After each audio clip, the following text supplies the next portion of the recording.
is because we need a revolution. Yeah. I don't, there's no easy way to get around it. I know the word might be a dirty word to some people. Some people might like it.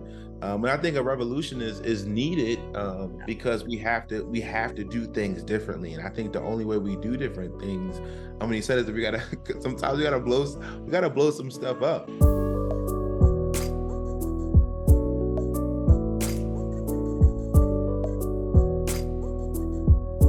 Hi, everyone. Welcome to episode 8 of Office Hours with Abbie and Juwan. The thing that I had two friends visiting this week, and they were asking, like, what is abolition in practice? And I think this is something that we've kind of been trying to unpack throughout all these episodes. But I think this is I would love to really engage with you, Juwan, about this, because I want to put all the pieces together and think about what a justice system could look like if we actually asked what happened to you. Because I think we know that question isn't really even asked to the individual who's been victimized.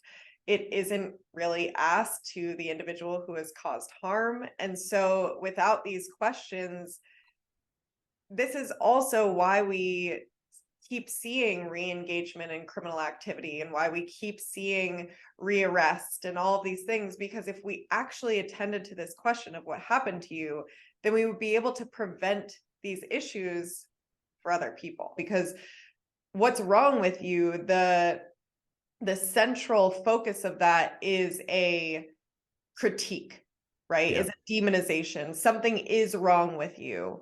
And so there's already an assumption within that question.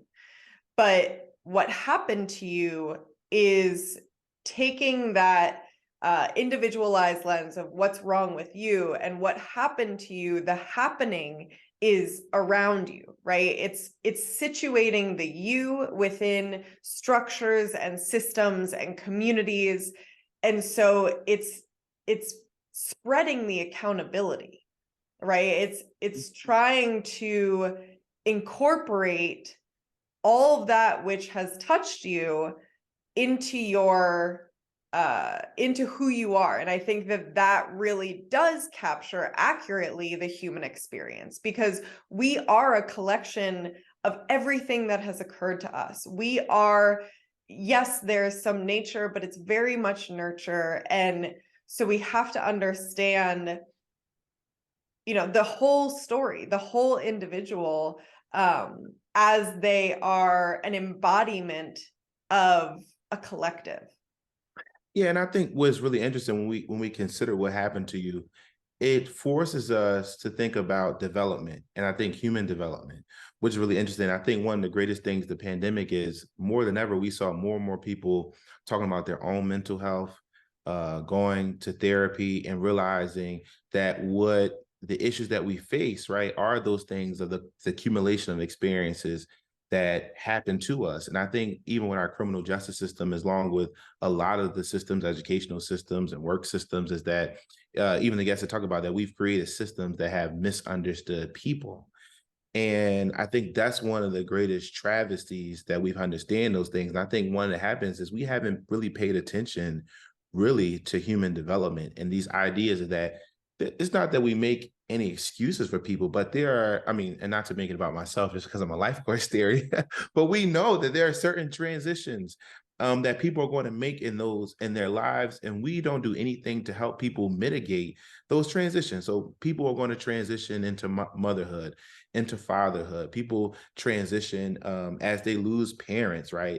Transition into employment in the workforce. And a lot of times what we're kind of seeing now and around kind of abolition or cancel culture movement, these things, is that these systems don't account for the very transition people have made or were created without people in mind. And so now when women have to go to work, it doesn't make as much sense as, like, okay, they have to get a short maternity leave and then expect it right after they give birth, maybe get a few months and then usher right back to work. It's like, this doesn't make, a ton of sense. And it's also frowned upon if a woman is like, okay, is she, when she comes here, is she going to have a Right. child, and then we're not going to have her here, right? And so we created these tensions, right? And we can see that all through the criminal justice system as well. It's like you have people that are still developing, and I think that's why the point was so poignant. He says once people touch the system, it's very hard to Right. kind of get it, because it's like a rabbit hole now, right? Because people look at you weird and that you're stigmatized. And so when we talk about what happened to you, especially as people touch the criminal justice system, it's really affecting people's development. Right. Yeah. Yeah. I was just thinking, as we're talking about this being systemic and cyclical in a way, also, I was bringing it back to the last podcast where she's talking about how trauma occurs in relationship, and so you need to heal trauma through relationship. And so as we're thinking about the systems, like what you're talking about with mothers transitioning, or anyone who's kind of in these transitional periods without support, like we have data that shows that support systems are key to well-being. And so even if we have all this other data on the other side showing how stress and trauma can have impacts on our mental health, our physical health, all of these things, our connections are actually a better predictor and are a mitigator of those problematic outcomes from stress and trauma. So when we think about the systems that we have in place, like especially thinking about prison, that is one of the most isolating places you can go. And while you can find a support system of friends and colleagues in the institution, right? Like there are therapeutic communities in some prisons, and there's AA and other educational groups where you can bond with those who are also similarly situated inside. The issue becomes that we know that 95% of those who are in prison are getting out. And so the bonds, like we've removed them from their bonds in the community, so they're isolated in that way. But then we have now severed the bonds that they've created inside once they're released, because there's also policies in numerous states, in most states, that prohibit felons, quote unquote felons, from spending time with each other, from being in the same place. And so the people that you have trauma bonded with through this institution, through this institutionalized experience, the people who you have developed with in that setting, the people that you have confided in, are now removed from you again. And so it's just, we endlessly isolate because we are focused on this individual responsibility narrative without recognizing the importance of togetherness, of community. And I think this, again, it feeds into like our very individualized, American dream, nuclear family, single family home, far from your neighbor. And yeah, I think it's all culturally related. And also, I think I was really important. I think we'll run out of time in the podcast, but I think we have to problematize this and racialize these Yeah. experiences. Is that for a long time, I think, and this is in kind of Du Bois' work and Muhammad's work, the condemnation of blackness is like right at slavery, right? We don't ask people what happened to them. We ask them what's wrong with them. And his in Khalil's book is really interesting because he talks about like black statistics, and I think like the first census is done like in 1890. And Mm, that's when we really start to see like these crime statistics, and crime is kind of synonymous for black and dangerous. And so when you can say what's wrong with someone, right, right. that is very the humanism. It's not in connection with community, but when you say what happened to you, right, that caused us to be in community. And I think we talked about this before in previous podcasts. I think we look at our responses to drug harm, right? And in the 80s and 90s, right? It was definitely like, what's wrong with these individuals, right? These super predators, these people in these communities, these high crime rates. And then we look fast forward to a lot of methamphetamine and heroin. and Oxycontin is more so it's not about what's wrong with you, right? We're trying to understand what happened to people, what led them there, how did this occur, right? Then we that helped us to then backwards map and say, okay, this was kind of the pharmaceutical companies, and this is kind of the progression of how we got here.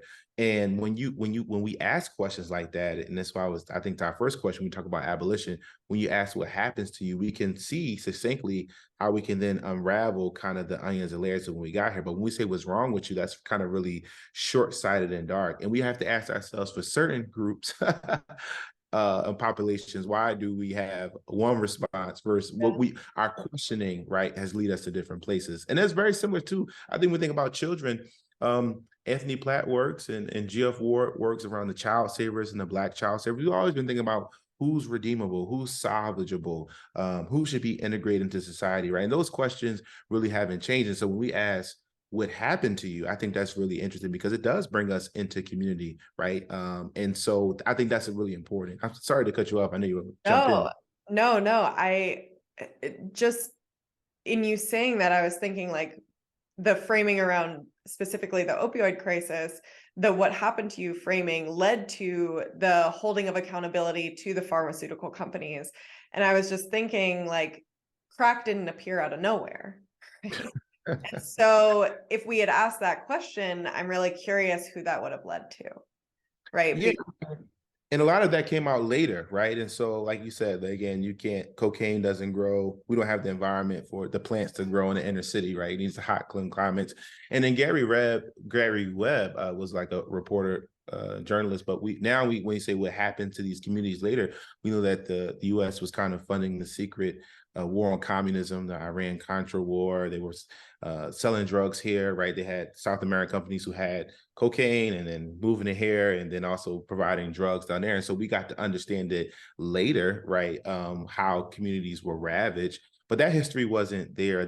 Nobody stopped in that analysis there. And so I think we have to be more inclusive in asking what happened to people, right? And when you ask what happened to them, it does a story. And I think a lot of people don't want to go down that route is because it's like, I don't know, not to get in my feelings, but I think we just do there are cultures that go through. I mean, you think about the Jewish community that went through time in Auschwitz and Hitler, and you had Black people, slavery, and then you had Irish people with the famine, and then we just say, oh, the famine happened, or migrants were displaced, right? Or you think about the border, and it's like, no, those are real lasting consequences, right? I'm thinking about even like the legacy of slavery, like 400 years. You're talking about Frederick Douglass and like even getting to a place of safety. Like you just don't have these moments of time. And then you say, oh, we can move past these things. And I think a lot of times because we haven't done a serious investigation or we haven't been genuine in our scholarship, Right.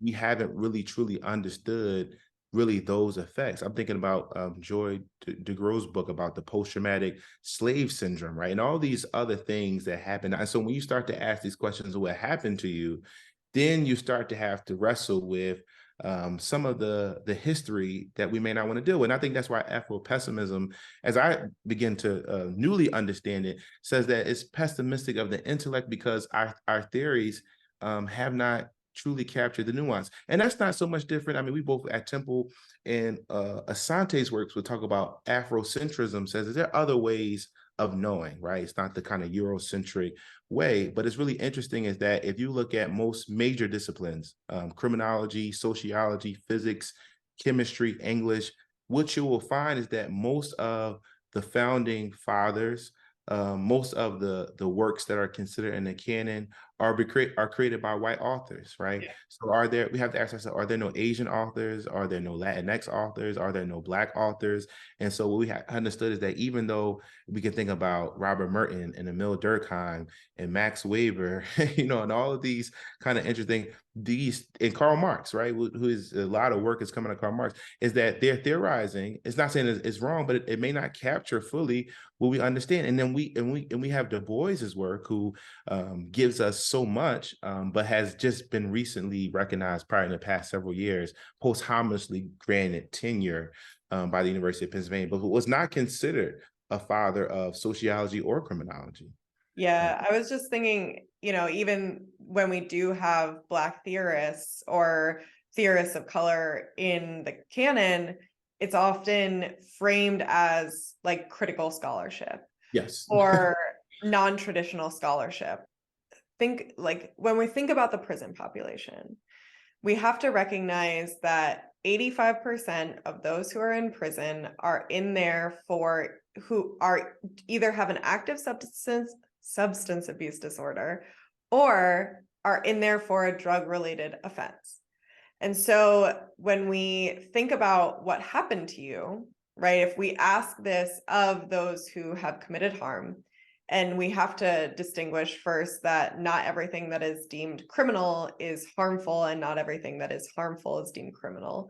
But if we are to ask what happened to you to those who committed harm, and drugs or substances is part of that narrative, then we have to then understand, as Perry explains and Carl Hart explains, like drug use or drugs or substances are used to regulate our nervous system, are used to find us a equilibrium for our stress hormones and the cortisol and all of these things that are rushing through us when we're distressed and or dysregulated. And so then we have, like, you're just, as you said earlier, like peeling back those layers. Okay, then why are you distressed? Why are you dysregulated?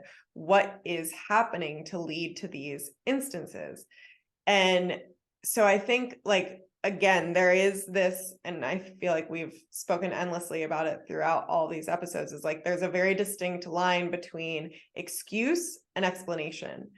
And so it's very helpful to explain why these things occurred, because then we are able to prevent them in the future by finding the core issues. But I think one of the problems that we have is like, we're not a stupid society, like we know a lot of what these core issues are. Like we know it's unstable housing. We know it's employer discrimination. We know that it's racism. We know that it's hyper surveillance. Like we know these things, and yet we continue to do them.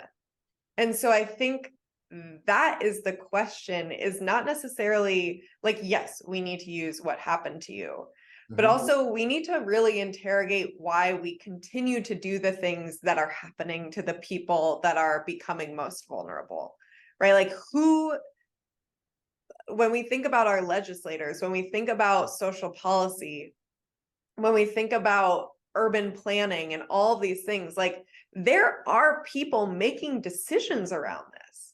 Like this isn't just something that occurred, right? Like, as you said, like there was a decision around, okay, we're going to view these people as, or like have them written on paper as human now.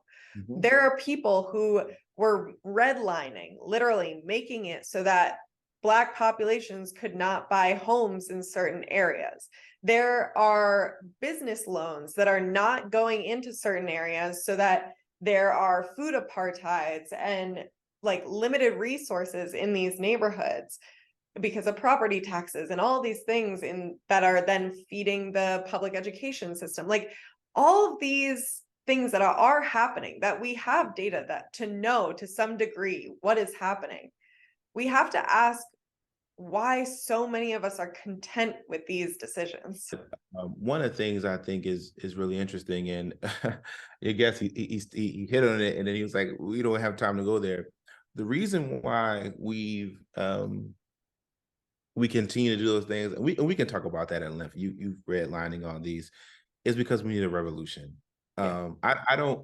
There's no easy way to get around it. I know the word might be a dirty word to some people. Some people might like it.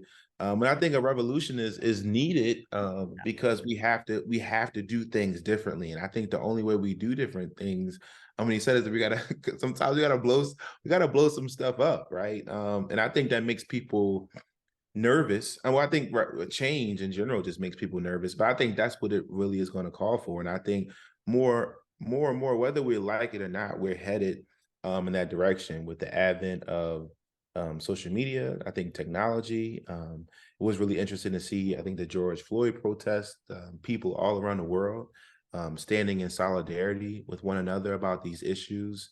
And I think one of the things is, and I think for me to be an abolitionist, I think we can do these things proactively or we can do these things reactively. I think about the man who was found in a Texas cell, dead, and insects kind of affected his bodies, right? We shouldn't take for these. And he was in solitary confinement for a long time, had mental health issues. And I think it shouldn't take for these really glaring cases for us to kind of think up and change these systems. And I think the only way, and when I talk about revolution or insurrection, I think one of the things is it could look very differently. I had a conversation with a colleague yesterday, and I was thinking about this poet named Mary Baraka, and he was academic, and the hip hop movement started because he was saying, people did poetry kind of in academic settings, and he said he wanted to do poetry in nightclubs and jazz clubs, and that really kind of started. I think about the Harlem Renaissance, right, which was very revolutionary. You had black artists and which started from Mary Baraka and dancers and created a new line. And so I think a lot of times when people think revolution, they think just chaos and madness and craziness, but also this idea that you have people who are thinking, who are writing together.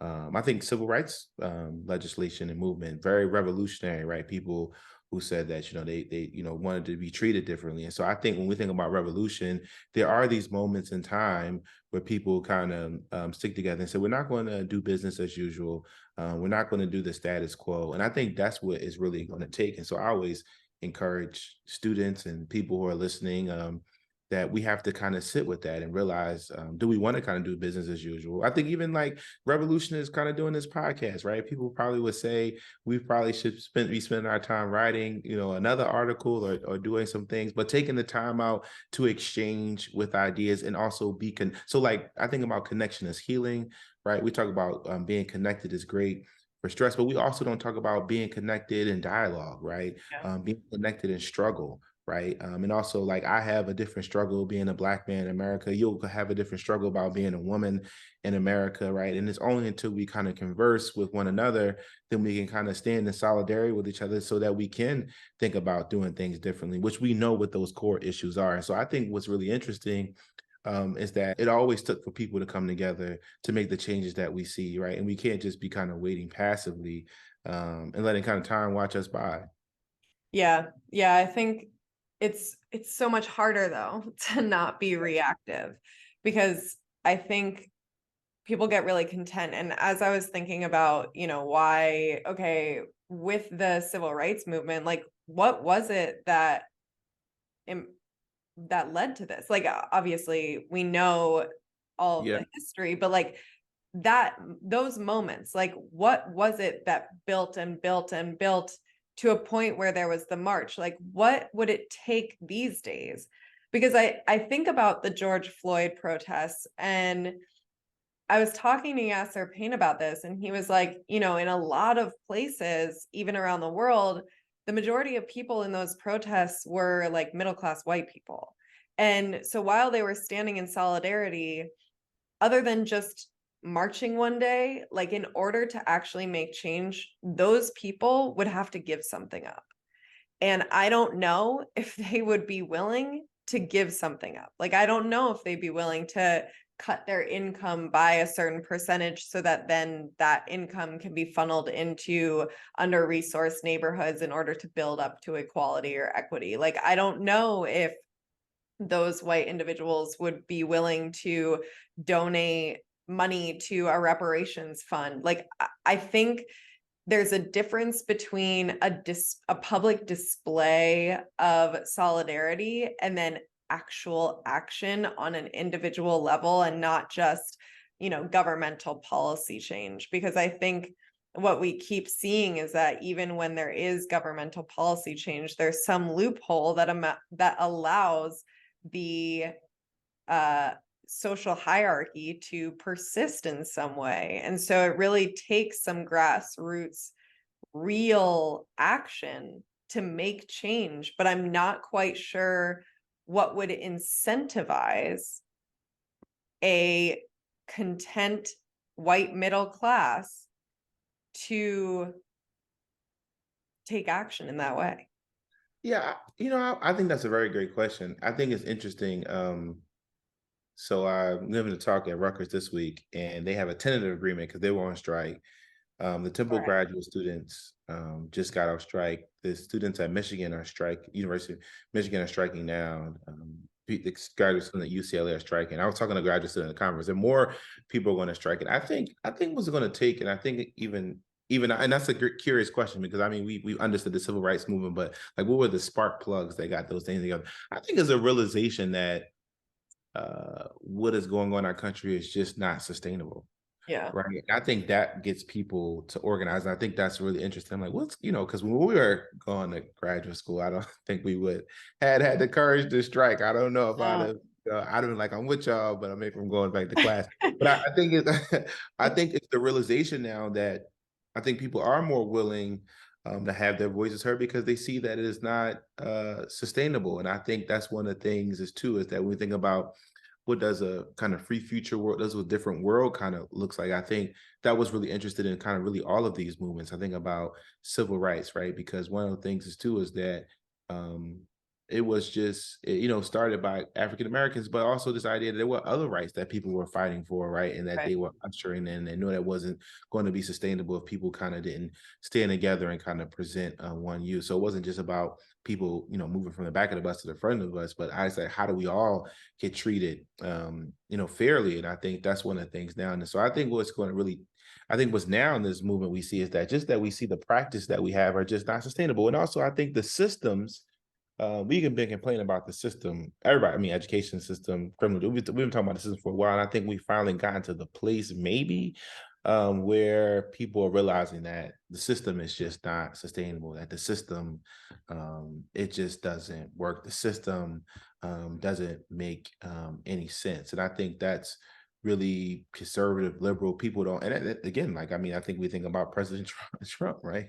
He talks about the system is not working for him, right? And so I think people have. I mean, that's another conversation, but and it's so interesting. And abolition was like a really dirty word, or people thought it was a dirty word, or like people were crazy. But now you turn on CNN and they're like Republicans are like, abolish the FBI, abolish IRS, right? Abolish, abolish this and abolish that. And so it's interesting that like even that word has entered like the mainstream for better or for worse, but it has it has entered Mhm. the mainstream language and people are kind of, using it. I think we're starting to see, I think we will be able to stand in solidarity because we just realize that the systems don't like IRS tax is so stressful for everybody. It's so stressful for everybody. Nobody knows what they're doing. We just hope that we don't owe. We're trying to find receipts in the middle of the night. We don't know if things are complete. And we're just saying it has to be a better system, right? I want somebody to ask me what happened to me, especially as it comes to But like, that's the thing is like we're all impacted by the IRS, which is yes. why these calls are being made because it impacts corporations, it impacts the wealthy. The issue with the criminal legal system specifically, or even the education system, right? Like if you see the problems of the public education system, the issue is that if you're wealthy or you feel you have privilege, you send your kids to private school, right? Or with the criminal legal system, it's predominantly or like vast majority are people of color and those who are impoverished. And Mhm. so again, I feel like what like scares me about or like what disappoints me or makes me pessimistic in thinking about the prospect of a revolution is that there has to be some stake from the majority of the population, and that's not in the criminal legal system, right? Like it's millions of people, but it's still a drop in the bucket compared to the US population. And so I think what we have to figure out how to make it a stake for the broader population. How are they impacted? How are they negatively impacted by this system? And I think that's what we have to interrogate and highlight is how this is not just impacting the people on the margins, quote unquote, but how it's impacting the majority as well, so that we can actually incite some change. Right. And I think a lot of the change hasn't happened too, because we do have to acknowledge that people have benefited from the system. Right. Right. And Right. so it's hard to change something that you are. I mean, we're doing more work around private prisons, but anytime money is involved in the system, that's one of the things. But I do think we are getting to a place now. I think, I think one of the things that the George Floyd movement, we probably did see more the white middle class involved, because, he got killed on like public TV. People had to talk about it. People had to wrestle with it. And I think more and more we're starting to see that, like, as more and more people get released and we're incarcerating so many people and so many people are coming home, the issues that we've kind of tried to hide from ourselves or push out are coming back now. Because it's been 50 years. And so I think now people are like, I don't think we're fully there yet, but people are way more cognizant around some of these issues that I see. Cognizant, yes. But then I think about like the fucking kid who just got killed, the like 14-year-old Black kid who just got killed. I forget where he was, maybe Texas or something, but he went to the wrong address to pick up his brother and sister. He went to like, like Brown Terrace rather than Brown Street or something. And um and then got shot in the face by a person behind the door simply because it was a Black man. And that, like, the entire criminal legal system is built off of these racial perceptions of threat and danger. And it hasn't gone away. Like, how do we change public perceptions of threat and danger and this racialized notion of threat and danger? Because that is like, even if we, again, like thinking about what happened to you, like asking that of people who hold those racist beliefs, like what happened to you to hold that? What happened to you for you to believe that? And for those who like haven't even interacted really with Black people to have a personal experience, we then have to implicate the media, right? And like we have to implicate legislators who are leading to these policies that then perpetuate negative stereotypes and segregation. And so I think the question is like, how do we make everyone feel that they have a stake in this so that we can incite a revolution? And B, even if we incite a revolution and change these systems, I fear that without a deep interrogation of not just policy, but of social perceptions, of cultural perceptions, whatever we do to explore the question of what happened to you or to hold people accountable for harms caused is still going to be deeply racist, because we're not challenging those stereotypes and beliefs. Even if we just say, okay, we're no longer going to have prisons, or we're no longer going to have police, like, even just because we had a piece of paper that said, okay, now Black people are human, doesn't mean that the majority of the population then suddenly overnight saw these people as human. Right, right. I think you might be an Afro pessimist. I'm gonna get you the book. I think I might be too. But no, I think and I think so that's so interesting. When you ask a question about what happened to you, you start to see all of this unraveling that we had, and we have to think about ourselves, like you said, just because we do all these things, then we have to say, okay, do we are going to get the expected change and outcome? And I think what people have issue, I think, with the theory or Afro-pessimist theory is saying, oh, if we think that way, then kind of all hope is long. But it is an optimism of a will, right? That this thing is that we have to kind of be pessimistic. We have to have that skeptical thinking that you just said. But that's not to denote that we, like, as humans, right? And you talk about post-traumatic growth and all this, that we still can't do extraordinary things, or we still can't do organize in the midst of like kind of moving. Like, we can acknowledge, right, everything that you just said, and also have an optimism that things can still move forward and we can push in the right direction, right? But we do have to have a healthy skepticism. Yeah. Yeah.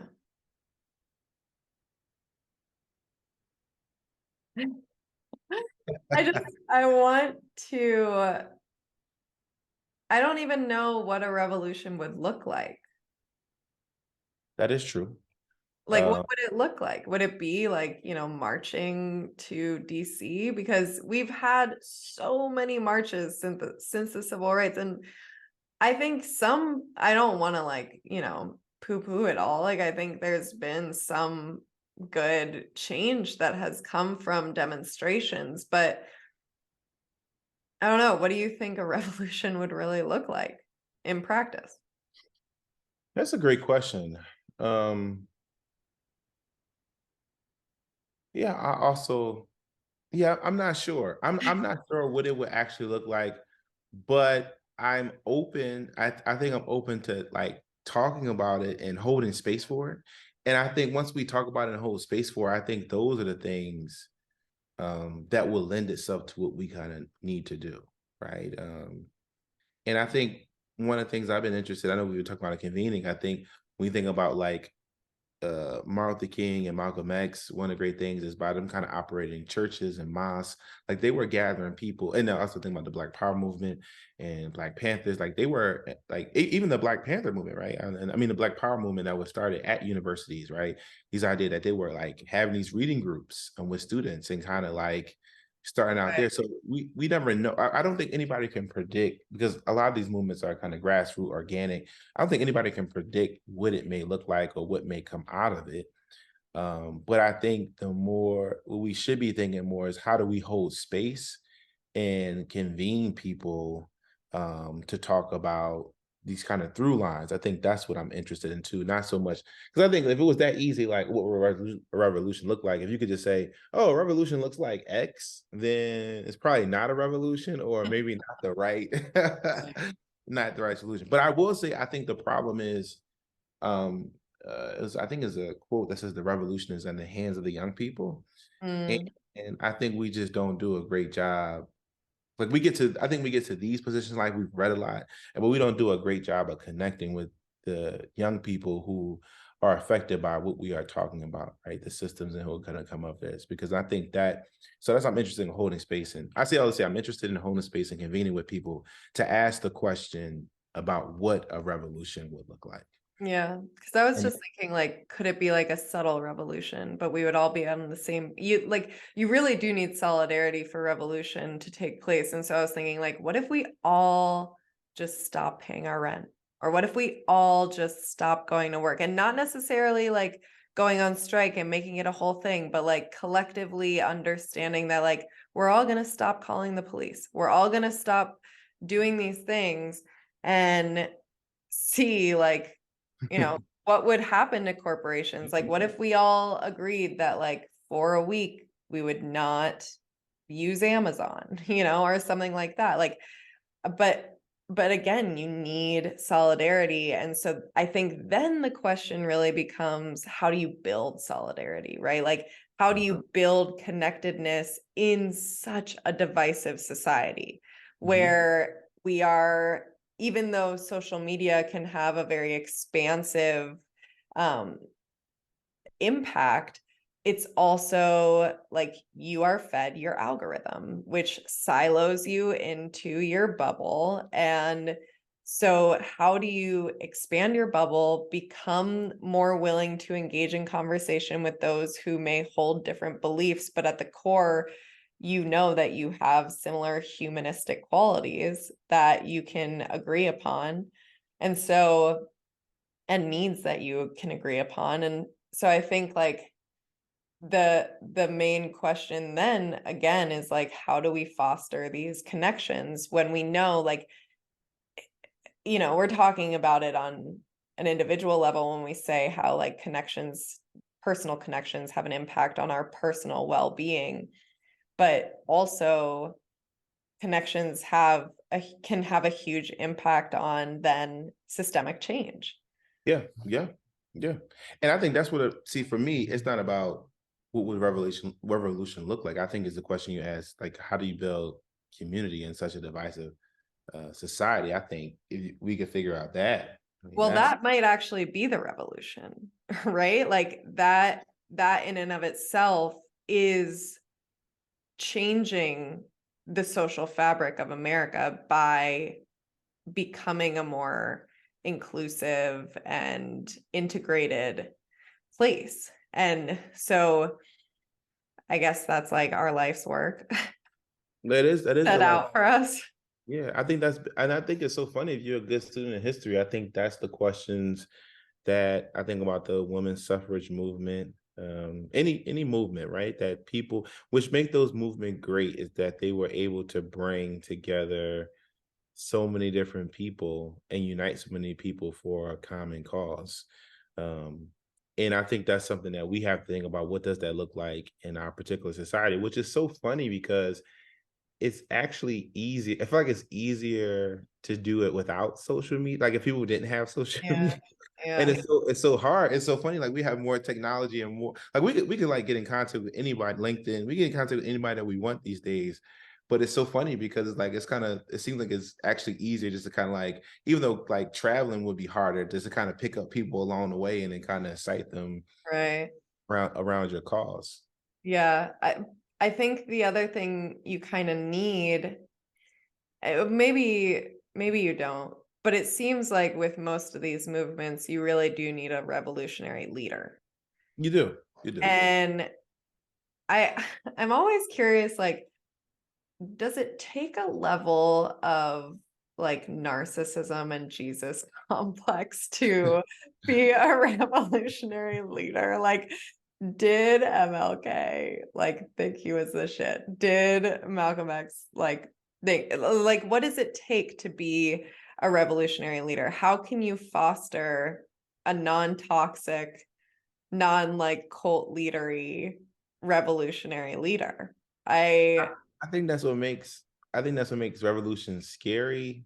And I'm not saying you have to have these type of things, but I think it kind of has to be like a little cultish, like you know what I mean? Like it has to be like a little kind of like crazy, right? You kind of have to have a leader that's like, I think it has to have a level of narcissism because like that leader is like the target, right? Right. That leader has dedicated their life to X cause, right? So it is kind of like Jesus, Yeah.